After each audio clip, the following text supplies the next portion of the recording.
네, 안녕하십니까. 빅데이터 분석기사 실기 시험 합격 전략 함께 보겠습니다. 자, 실기 시험의 정보입니다. 아주 기본 정보고요. 아마 여러분들 다 아실 것 같습니다. 응시 시간은 180분, 3시간입니다. 굉장히 긴 시간이라고 느껴지시나요? 아니면 짧은 시간이라고 느껴지시나요? 생각보다 짧은 시간입니다. 자, 문제를 풀어보시면 아시겠지만, 한 문제를 제대로 푸는데 꽤 많은 시간이 걸립니다. 그래서 내가 이 시간 동안 굉장히 많은 것들을 잘 하고 오겠어. 이렇게 생각하시면 좀 오바를 할 가능성이 있습니다. 그래서 시험이라는 건 그런 거잖아요. 합격하는 게 중요하잖아요. 그래서 합격할 수 있을 정도로 연습을 바짝 하셔가지고, 자, 그 패턴대로 시험을 보고 오신다. 이렇게 생각하셔야 됩니다. 자, 그렇게 생각하셔야 되고요. 자, 그 다음에, 응시 환경이 클라우드 CBT 그룹 IO라는 겁니다. 자, 이게 RStudi오나 주피터 노트북 같은 어떤 통합 개발 환경을 사용하지 못합니다. 네, 그렇게 사용하지 못하고요. 굉장히 뭐 윈도우 화면처럼 그냥 새까만 코딩 화면 정도가 이렇게 제공된다. 이렇게 보시면 됩니다. 자, 그 다음에 이제 오픈북이나 응시 환경 외에 접속도 금지됩니다. 그러니까 우리가 일반적으로 코드를 작성할 때 어떻게 합니까? 구글에서 이제 구글링 다 해서 하죠. 요즘엔 챗GPT한테 물어보고 합니다. 자, 그런데 그런 거 못 한다는 얘기죠. 그러다 보니까 내가 코드를 작성하는 걸 다 익혀가지고 외워서 가야 된다는 얘기입니다. 네, 그렇다라는 것을 알고 계셔야 되고요. 그다음에 이제 제공 언어는 아시겠지만 R과 파이썬이 제공이 되죠. 그리고 이제 간단한 메모 같은 건 가능합니다. 네, 메모 같은 건 가능하기 때문에 적절하게 잘 활용하시면 되고요. 자, 여러 가지 제한 사항들이 있습니다. 단축키 이런 거 안 됩니다. 자동 지원이라는 것은 뭐냐? 통합 개발 환경. 자, 이게 RStudi오나 뭐 주피터 노트북 같은 이런 통합 개발 환경에서 제공되는 코드 레퍼런스를 얘기를 합니다. 그런 거 안 됩니다. 그리고 이제 일단 제공되는 패키지만 활용하셔야 됩니다. 내가 알고 있는 다른 패키지 인스톨해서 쓰겠다 이런 거 불가능합니다. 그리고 이제 모든 코드는 최대 1분 안에 수행이 끝나야 됩니다. 자, 1분 만에 끝나는 빅데이터 분석이에요. 그러니까 사실은 빅하지 않은 작은 데이터로 시험을 본다. 이렇게 생각하시면 됩니다. 그 다음에 이제 모델도 1분 안에 끝나야 되기 때문에 이 모델도 너무 많이 모델링을 할 수가 없고요. 알고리즘을 여러 개 써가지고 모델링을 하는 것보다는 좀 성능이 좋은, 일반적으로 성능이 좋다고 알려진 그런 알고리즘을 써서 모델링을 하는 게 좋습니다. 뭐 예를 들자면 랜덤 포레스트 같은 거죠. 네, 그렇습니다. 그리고 이제 시각화가 불가능해요. 오로지 프린트만을 써야 됩니다. 프린트를 코드 중간에 적절하게 잘 사용해야 됩니다. 자, 그래서 문제에서 물어보는 건 이런 겁니다. 데이터를 불러와서 결과 도출까지의 어떤 기본적인 작업 구조를 잘 이해하는가? 자, 이런 걸 물어보는 거고요. 그리고 이제 이 데이터를 깊이 탐색해야 될 만큼 아주 깊이 있는 문제를 내지는 않는다라는 겁니다. 그렇습니다. 자, 그 다음에 이제 여기 밑에 옵션을 보면 우리가 데이터를 전체적으로 이렇게 좀 전부 다 보고 싶어. 이럴 경우에는 이 판다스의 set 옵션이라는 이 옵션을 써가지고, 맥스 로우나 맥스 칼럼의 제약을 풀 수도 있습니다. 이렇게 풀 수 있는데, 자, 이렇게 쓸 수 있구나라는 정도를 알고 가시면 될 것 같습니다. 반드시 이거를 해야 되는 건 아닙니다. 자, 다음 패키지 분석 한번 해볼까요? 패키지 분석입니다. 파이썬, R. 이 파이썬과 R에 보면, 어떤 패키지들이, 자, 이런 교집합을 이룹니다. 이게 만약에 파이썬이고, 이게 R이라면, 이렇게 되는 거죠. 그래서 이 부분은, 문제의 출제가 될 수가 없겠죠. 그래서 교집합을 이루는 이 영역에 해당되는 공통 패키지만 문제에 나온다. 이렇게 보시면 됩니다. 그래서, 웹 크롤링 패키지, 뭐 이런 거, 파이썬에는 있지만 R에는 없기 때문에 이런 거 출제가 안 되는 거고요. 그 다음에 또 파이썬 같은 경우는 이제 매플로립 시각화 패키지 뭐 이런 것들도 있는데 R은 당연히 시각화 잘 되죠. 그런데 시각화 자체가 불가한 환경이기 때문에 시각화 안 나오는구나 라고 이해하시면 됩니다. 자, 그 다음에 R이나 파이썬에 뭐 XG 부스트를 쓸 수도 있잖아요. 근데 라이트 GBM 같은 이런 건 없습니다. 자, 그렇기 때문에, 자, XG 부스트를 만약에 쓰더라도, XG 부스트는 약간 시간이 좀 더 걸리는 경향이 있거든요. 그래서 1분 제한에 걸리지 않을 만큼 그렇게 사용을 하셔야 됩니다. 그래서 이제 일반적으로 랜덤 포레스트나 XG 부스트나 이런 거를 많이 사용을 해요. 많이 사용하는데, 자, 현업에서 실제 분석할 경우에는 아주 다양한 알고리즘을 만들어서 이렇게 쓰겠지만, 자, 그런 게 아니라 이거는 시험이잖아요. 그러면, 내가 잘하는 거 딱 하나만 만들어가지고 시험에 들어가는 것도 어떻게 보면 좋은 전략이 될 수가 있겠죠. 자, 그렇습니다. 그리고 이제 뭐 R이나 R에 보면 이런 패키지들 없거든요. 이런 것들 안 나오는구나. 이렇게 생각하시면 됩니다. 자, 그래서 폐쇄적 시험 환경이죠. 폐쇄적 시험 환경에 따른 제약이 있고, 그리고 이제 검색도 안 되고, 자, 그러다 보니까 난이도가 좀 평이하지 않겠냐라는 게 일반적인 예상이지만, 난이도가 점점 올라가고 있죠. 그리고 난이도라는 건 상대적인 거죠. 공부 열심히 하셔야 됩니다. 자, 우리가 이제 일반적으로 구글링을 해가지고 코드를 작성하는데 구글링을 못하니까 뭐 최소한 어떤 무기라도 하나 가지고 가야 되잖아요. 그때 뭘 가지고 가시느냐? 자, 이걸 가지고 가십니다. 헬프와 dir입니다.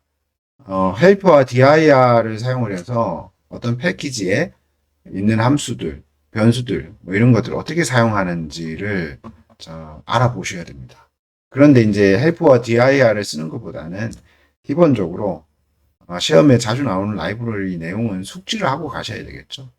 자, 숙지를 했지만 갑자기 시험장에서 해서 까먹었다. 그런 경우에는 자, 마법의 주문을 보시는 바와 같이 사용하시면 됩니다. 자, 먼저 dir로 속성, 메소드 이런 것들을 확인합니다. 이 메소드는 함수라고도 하죠. 자, 이런 것들을 확인합니다. 예를 들어서 사이파이의 스태츠를 보고 싶어. 그러면 이 dir에 사이파이의 스태츠를 넣어가지고 실행을 해보는 겁니다. 그런데 사실은 사이파이의 스태츠를 보고 싶은 게 아니겠죠. 그 안에 있는 어떤 함수를 보고 싶은 거예요. 예를 들자면 카이스퀘어 컨틴전시 뭐 이런 것들을 보고 싶은 거예요. 그래서 카이스퀘어 컨틴전시가 보고 싶은데 그 이름을 모르니까 뭘 합니까? 모르니까 이 사이파이의 스태츠를 dir에 넣어서 보는 거예요. 그래서 만약에 이름을 찾았다. 그러면 그걸 가지고 와서 자, 보신 바와 같이 헬프 안에다 넣어줍니다. 헬프 안에 넣어주면 보신 바와 같이 이렇게 설명이 나오고요. 자, 밑에 가면 예시도 나옵니다. 그래서 예시를 참조하셔가지고 코드를 짜시면 되겠죠. 자, 시험 체험 링크. 요거 반드시 체험해보고 가셔야 됩니다. 시험 환경이 이렇게 나오거든요. 네, 이렇게 나오는데요. 우리 체험 한번 해볼까요? 자, 이걸 눌러서 가시면요. 자, 이런 환경이 나옵니다. 왼쪽에 문제가 나오고요. 자, 오른쪽에 코드를 작성할 수가 있습니다. 자, 이렇게 작성할 수가 있어요. 다음 한번 눌러볼까요? 작업형 인류형입니다.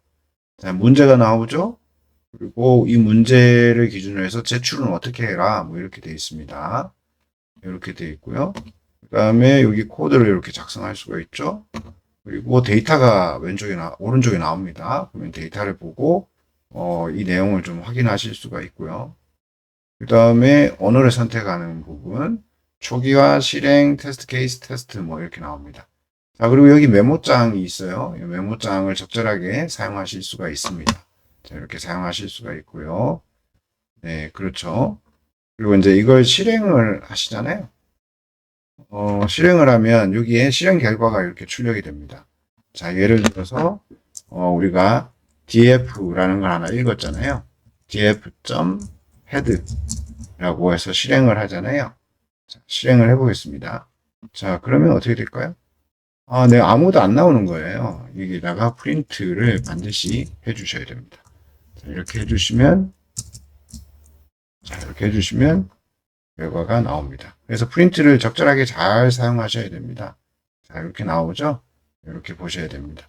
자, 이런 환경에서 시험을 보시는 거예요. 이런 환경. 반드시 체험을 하고 연습도 많이 해보시고 가셔야 되겠죠. 자, 작업형 인류형 문제 한번 볼까요? 자, 10점짜리가 세 문항이 나옵니다. 세 문항. 세 문항 나오고요. 30점이네요. 그죠? 문제가 요구하는 정답을 프린트문으로 제출합니다. 그래서 가끔 이런 질문들을 하세요. 풀이 과정 중요하지 않느냐? 풀이 과정이 반드시 있어야 되느냐? 뭐 이런 것들 묻습니다. 가끔 이런 문제들이 나오거든요. 안 풀어도 알 수 있는 문제가 나와요. 그래서 그냥 답만 프린트로 제출하면 안 되느냐? 답만 프린트로 제출하셔도 제가 보기에는 문제가 없을 것 같습니다. 왜냐하면 그 과정 자체를 지금 볼 수 있는 환경은 아닌 것 같거든요. 네, 그렇습니다. 자, 데이터 처리 방법을 주로 묻습니다. 작업형 1에서는. 자, 문제를 보시면 데이터셋의 QSEC 칼럼을 최소 최대 척도 민맥스 스케일이죠. 야, 이걸로 변환한 후에 0.5보다 큰 값을 가지는 레코드 수를 구하라. 뭐 이렇게 나와요. 자, 그러면 우리는 이거 산식 알아야 되겠네요. 산식이 제시되는 경우도 있지만 제시 안 되는 경우도 있거든요. 그래서 산식 아셔야 됩니다. 그죠? 예, 그 다음에 이제 뭐 조건에 따른 값을 구하는 방법, 예, 그죠? 그리고 스케일링 하는 방법, 기초 통계량 구하는 방법, 뭐 이런 것들을 다 아셔야 되는 거죠. 기출 문제를 복원을 한번 해봤어요. 이게 과거 시험 문제인데요. 자, 크림열의 데이터에서 상위 10개 데이터를 그중 중간 값으로 변환하죠. 그 다음에 에이지가 80 이상인 지역의 크림 평균을 구하라. 자, 이렇게 나옵니다. 제가 지금 동그라미를 쳤어요. 근데 한 문장밖에 안 되는데 이 문장을 한 번 읽고 이해가 되시나요? 잘 이해가 안 되실 겁니다. 이해하기가 어렵죠. 예, 이해하기가 어렵습니다. 난이도가 좀 있어요. 자, 이걸 억지로 이해하시려고 할 필요 없습니다. 문장을 나누십시오. 상위 10개 데이터를 여기서 한번 나눠가지고요. 상위 10개 데이터 한번 뽑아내고, 그리고 그중 중간 값으로 할게요. 중간 값 한번 뽑아내고, 그 다음에 변환 한번 하고, 그 다음에 에이지가 80 이상 한번 하고, 크림 평균 한번 하고, 자, 이렇게 하는 겁니다. 그래서 5개로 나눠가지고 코드를 그때 작성을 하는 겁니다. 자, 이런 방식을 뭐라고 하냐면, divide and conquer라고 얘기를 합니다. divide and conquer. 이렇게 나눠가지고 분할해가지고 하나씩 정복해 나간다라는 거죠. 예, divide and conquer라고 얘기합니다. 그래서 이런 식으로 코드를 작성하셔야 됩니다. 자, 알아야 될 포인트는 이런 것들입니다. 데이터 프레임으로 내림차순, 오름차순 하는 것들, 그 다음에 일부 데이터 값을 치환하는 거, 조건에 맞는 데이터를 찾는 거, 기초 통계량을 구하는 거, 이런 거 아셔야 됩니다. 자, 다른 문제도 한번 볼까요? 자, 주어진 데이터의 결측치 나왔습니다. 이걸 순서대로 80%만큼 샘플링 하라고 되어 있습니다. 중간값으로 보정하고요. 보정하고 난 이후에 표준 편차 구하고. 역시 어렵습니다. 그래서 이거는 divide and conquer. 나눠 가지고 하나씩 점령해 나가셔야 됩니다. 자, 이런 내용들을 알아야 됩니다. 그죠? 이런 내용들을 아셔야 되고요. 자, 다른 문제도 한번 볼까요? 이상치에 해당하는 값들의 합을 구해라. 뭐 이런 것들이 나오네요. 그래서 표준 편차 곱하기 1.5가 1.5를 기준으로 해서 이상치를 뽑습니다. 이렇게 제시가 되어 있습니다. 앞에서 봤던 문제들보다 상대적으로 이제 난이도가 좀 낮은 것 같습니다. 좀 덜 복잡하죠. 자, 이런 기출 문제에 최근에는 날짜 데이터를 처리하는 이런 문제들도 나옵니다. 그래서 이런 것들도 익히고 가셔야 됩니다. 자, 작업형 2번 문제 한번 볼까요? 40점짜리 한 문항으로 구성이 되어 있죠. 문제가 요구하는 정답을 CSV로 제출하는 형식입니다. 이거는 이제 주어진 데이터로 A에서 Z까지 분석하고 평가할 수 있는지를 보는 겁니다. 네, 그렇죠. 이게 제한된 환경이기 때문에 기본적인 분석 모델 프로세스를 만드는 일이 쉬운 일은 아닙니다. 네, 어려운 일이에요. 자, 예시 문제를 한번 볼까요? 자, 이런 문제들이 나옵니다. 자, 1년간의 구매 데이터를 제공하고요. 학습용 데이터를 통해서 얻은 성별 예측 모형을 만들려고 합니다. 그리고 이걸 평가용 데이터에 적용해서 얻은 예측 값을 CSV 파일로 제출하래요. 그리고 평가 지표를 자, 이런 걸 쓴다고 합니다. 네. 네, 문제가 이제 4줄밖에 안 되지만 난이도가 있습니다. 자, 풀기가 쉽지가 않아요. 자, 그렇다라는 거 이해하셔야 되고요. 그런데 이제 우리가 알고리즘이라는 게, 그리고 학습 유형이라는 게 굉장히 다양하잖아요. 분류, 회귀, 군집, 시계열, 비정형, 뭐 이런 것들이 있는데, 나는 비정형을 공부하고 싶어. 그래가지고 비정형을 공부하셨다. 그리고 시험에 들어가셨다? 그러면 이제, 떨어질 가능성이 생깁니다. 그래서 여러분들 혹시 관심 있는 영역이 있다 하더라도, 시험에 자주 나오는 분류와 회귀 문제 중심으로 공부를 하고 들어가시는 게 좋습니다. 그죠? 우리가 시험 공부하는 게 취미이신 분은 뭐 그렇게 하실 수도 있겠지만 시험이라는 건 한 번에 합격하는 게 중요한 거잖아요. 그죠? 네, 그래서 분류와 회귀 중심으로 공부를 하시는 게 좋겠다라는 게 제 생각입니다. 자, 데이터 분석 프로세스입니다. 이 프로세스를 반드시 숙지를 하셔야 되겠죠? 파일을 읽고 전 처리하고 훈련 데이터 분할을 하고 모델링 및 평가하고 저장하는 이 과정을 자, 이걸 다 이해를 하셔야 됩니다. 그리고 그 과정에서 자, 이런 부분들, 자, 이런 부분들, 자, 이런 것들은 어떻게 하는지를 익히셔야 되겠죠? 익히셔야 됩니다. 그리고 능숙하게 하실 수 있어야 됩니다. 그죠? 자, 작업형 3번입니다. 15점짜리 두 문항이 나오죠. 정답은 역시 프린트문으로 제출합니다. 네. 일반적으로 이 문제는 데이터 가설 검정을 좀 대체하는 형태라고 보시면 됩니다. 가설 검정, 시각화를 대체하는 형태라고 보시면 됩니다. 그런데 요즘에는 이제 가설 검정 더하기 고급 통계가 나옵니다. 고급 통계. 고급 통계는 뭐냐? 회귀 분석이라고 생각하시면 됩니다. 회귀 분석. 뭐, 어떤 종류가 있죠? 리니어 하고요. 그 다음에 로지스틱이 있죠. 리니어하고 로지스틱. 이거 어디서 배웠죠? 어디서 배웠습니다. 이게 뭐예요? 얘는 머신러닝에서 배웠던 거죠. 전 머신러닝에서 배웠는데 왜 갑자기 고급 통계라고 합니까? 라고 의문을 가지실 수가 있습니다. 자, 머신러닝은 미래를 예측하는 거에 포커스 맞춘 방법이고요. 고급 통계는 과거 데이터를 해석하는 거에 초점이 맞춰진 방법입니다. 그래서 리니어 리그레션이나 로지스틱 리그레션은 아주 과거부터 사용되던 그런 고급 통계 방식이거든요. 그래서 리니어하고 로지스틱 리그레션을 할 수가 있어야 됩니다. 그러면 머신러닝 할 때 사용했던 그 패키지를 그대로 쓰면 되는 거 아닌가요? 그거 써도 되긴 하겠지만 조금 어렵습니다. 조금 어렵기 때문에 자, 이게 고급 통계에서는 좀 다른 패키지들을 쓰면 좋겠습니다. 자, 우리가 이제 여기 가설 검정을 하실 때는 여기 사이파이의 스태츠라는 패키지를 사용하시고요. 그 다음에 이제 고급 통계를 하실 때는 스태츠 모델의 .api라는 게 있습니다. 이거를 쓰시는 게 좋겠습니다. 자, 문제들이 이런 식으로 나옵니다. 이런 식으로 나오고 단일 표본 T 검정으로 데이터를 검정하라 뭐 이렇게 나오는 거죠. 그래서 가설이 무엇인지, 그리고 가설은 도대체 어떻게 세워야 되는지, 그걸 어떻게 검증해야 되는지, 이 부분도 알아야 되고요. 그리고 이제 고급 통계의 내용들도 알아야 됩니다. 그러다 보니까 이제 이론적으로는 좀 복잡해요. 복잡한데, 실제로 이걸 코드로 작성하는 부분은 조금 상대적으로 쉬울 수도 있습니다. 자, 그렇습니다. 자, 지금까지 작업형 1, 2, 3을 봤고요. 이 작업형 1, 2, 3을 어떻게 준비해야 될지 준비 전략을 좀 말씀드리겠습니다. 작업형 1번은 전처리 중심으로 공부를 하시면 좋을 것 같고요. 작업형 2번은 분류와 회귀 모델 중심으로 공부를 하시기를 추천드립니다. 자, 작업형 3번은 사실 아직 2번밖에 시험을 보질 않아서요. 가설 검정과 고급 통계를 적정한 비중으로 공부를 하시면 좋겠습니다. 자, 시험은 본인이 직접 코드를 작성하는 것이 중요합니다.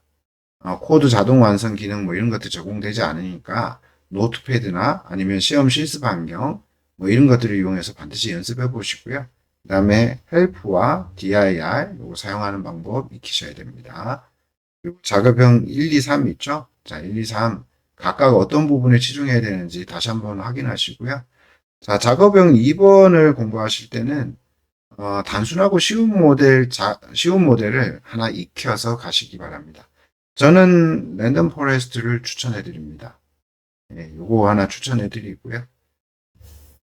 뭐, XG 부스트가 좋을 수도 있습니다. 그래서 XG 부스트, 요것도 익히고 가실 수 있으면 익히고 가셔도 좋겠습니다.